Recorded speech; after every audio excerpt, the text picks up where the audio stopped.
पद है, न पैसा है, न व्यवसाय है, न गृहस्थी चलाने वाली वो आय है।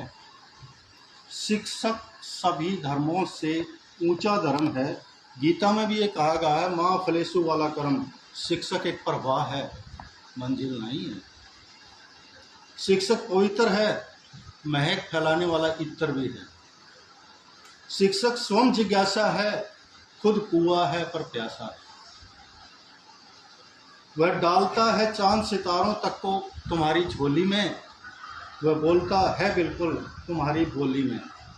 वो कभी मित्र है, कभी माँ, तो कभी पिता का हाथ है। उन बच्चों के लिए साथ ना रहते हुए भी ताउम्र का साथ है। वह नायक, खलनायक, तो कभी विदूषक बन जाता है, क्योंकि कई बार हम पढ़ाते हैं तो गुस्सा भी आ जाता है और बच्चों को पीटा भी जाता है। तुम्हारे लिए न जाने वो कितने मुखौटे लगाता है। इन बच्चों के लिए हम अलग अलग वो चीज़ें करते हैं, तो मुखौटे बनाते हैं। कभी हम गुस्सा करते हैं, कभी हम प्यार करते हैं, कभी समझाते हैं। इन मुखौटों के बाद भी वह संभाव है, फिर भी उसका वही भाव है। क्योंकि हम बच्चों के ऊपर गुस्सा कर देते हैं, एक आधा थप्पड़ भी लगा देते हैं, और आजकल तो नहीं मारते, लेकिन पहले हम डंडे भी मारा करते। लेकिन अगले दिन फिर हमारा वही स्वभाव है कि ये बच्चा है, और माफ़ कर देते हैं, क्योंकि यही तो उसका सहज स्वभाव है। शिक्षक कबीर के गोविंद सा बहुत ऊंचा है, कहो भला कौन उस तक पहुंचा है।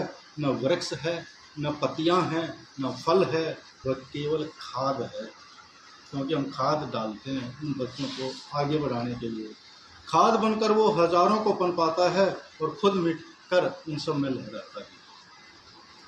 शिक्षक एक विचार है, एक दर्पण है, एक संस्कार है। शिक्षक न दीपक है, न बाती है, न रोशनी है, वह स्निग्ध तेल है, क्योंकि उसी पर दीपक का सारा खेल होता है। शिक्षक तुम हो, तुम्हारे भीतर की प्रत्येक अभिव्यक्ति है। कैसे कह सकते हो कि वह केवल एक व्यक्ति है? वो एक पूरा समाज है, एक व्यक्ति नहीं है शिक्षक, सब कुछ है वो।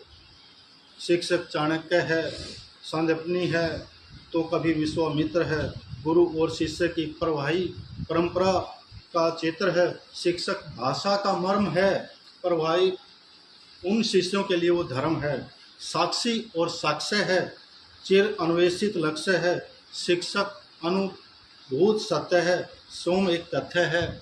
शिक्षक को ऊपर को उर्वरा की हिम्मत हो, सौ की आहुतियों के द्वारा पर के विकास की कीमत है। वह इंद्रधनुष है जिसमें सभी रंग हैं, कभी सागर है, कभी तरंग है। वह रोज छोटे छोटे सपनों से मिलता है, मानो उनके बहाने सोम खिलता है। वह राष्ट्रपति होकर भी पहले शिक्षक होने का गौरव है। वह पुष्प का बाह्य सौंदर्य नहीं, कभी न मिटने वाला सौरभ है। बदलते परिवेश की आंधियों में अपनी उड़ान को जिंदा रखने वाली पतंग है। अनपढ़ और बिखरे विचारों के दौर में मात्राओं के दायरे में बद भावों को अभिव्यक्त करने वाला वो छंद है। हाँ, अगर ढूंढोगे तो उसमें सैकड़ों कमियां पा जाएंगी, क्योंकि हम दूसरे के अंदर कमियां खूब ढूंढ लेते हैं। हाँ, ढूंढोगे तो उसमें सैकड़ों कमियां नज़र आएंगी, तुम्हारे आसपास जैसी ही कोई सूरत नज़र आएगी। लेकिन यकीन मानो, जब वह अपनी भूमिका में होता है तो ज़मीन का होकर भी वो आसमान सा होता है। अगर चाहते हो उसे जानना, ठीक ठाक से पहचानना, तो सारे पूर्वाग्रहों को छोड़ दो, मिट्टी में गाड़ दो, अपनी आस्तीन पर लगी अहम की रेत झाड़ दो।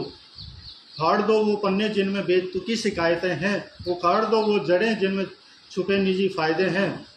फिर वो धीरे धीरे सत्य समझ आने लगेगा, अपने सत्य स्वरूप के साथ तुम समाने लगेगा। तो ये एक कविता थी जो शिक्षकों के प्रति समर्पित है।